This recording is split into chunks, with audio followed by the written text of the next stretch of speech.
தமிழ் சொந்தங்களுக்கு வணக்கம். இன்றைக்கு ஐயா நல்லக்கண் அவர்கள் இறந்து விட்டார். மனிதர்கள் பிறக்கலாம், இம்மண்ணில் எப்படினாலும் பிறக்கலாம். ஆனாலும் ஐயா நல்லக்கண்ணு போல் அந்த சிறு வயதிலிருந்தே அநீதிக்கு எதிராக குரல் கொடுத்து, கொடுமைகளுக்கு எதிராக குரல் கொடுத்து, ஏழை எளிய மக்களுக்காக குரல் கொடுத்து, தன்னை ஒரு பொது உடைமை இயக்கத்தில் இணைத்து கொண்டு அவர் கண்ட போராட்டங்கள், அவர் பட்ட சிறை சித்திரவதைகள் இதெல்லாம் சொல்ல முடியாது. அவ்வளவு துயரமான காலகட்டம், படிப்பறிவு இல்லாத காலகட்டம், அடிமை மூட நம்பிக்கைகள் அந்த நிறைந்த காலகட்டத்தில் ஒரு பொது வாழ்க்கையில் அடியெடுத்து வைத்து தன் வாழ்க்கையை அர்ப்பணித்து ஏழை எளிய மக்களுக்காக போராட்டங்கள் பல கண்டவர்.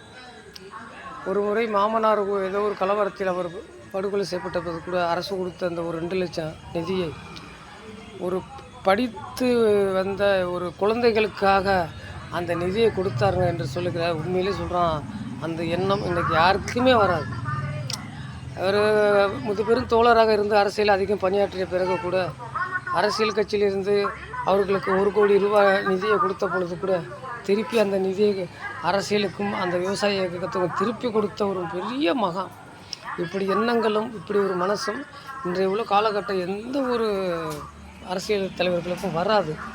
இன்றைக்கு எப்படி அரசியல் பேசலாம், எப்படி மக்களை திசை திருப்பலாம், எப்படி மக்களுக்கு அரசியலில் எப்படி சிக்க வைக்கலாம், எப்படி வேஷம் போட்டு அரசியல் பேசலாம், இப்படி தான் இன்றைக்கி உள்ள காலகட்டம்.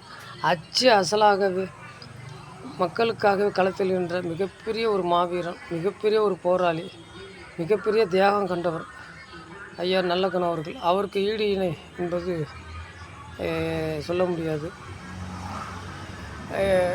அந்த மாதிரி ஒரு முதுபெரும் தலைவர். நான் அவரை நேரில் பார்த்து நான் அவரிடம் நேரில் பேசியிருக்கிறேன் ஒரு முறை. அப்படியெல்லாம் உள்ளவர். காலம் அவரை நம்மிடமிருந்து பிரித்து விட்டது. அந்த ஒரே ஒரு நல்ல கண்ணுக்காக இன்றைக்கி கோடான கோடி கண்கள் கண்ணீர் விடுகிறது. காரணம் அந்த நல்ல கண்ணுக்காக. காலையில் முடிக்கிறேன். நன்றி, வணக்கம்.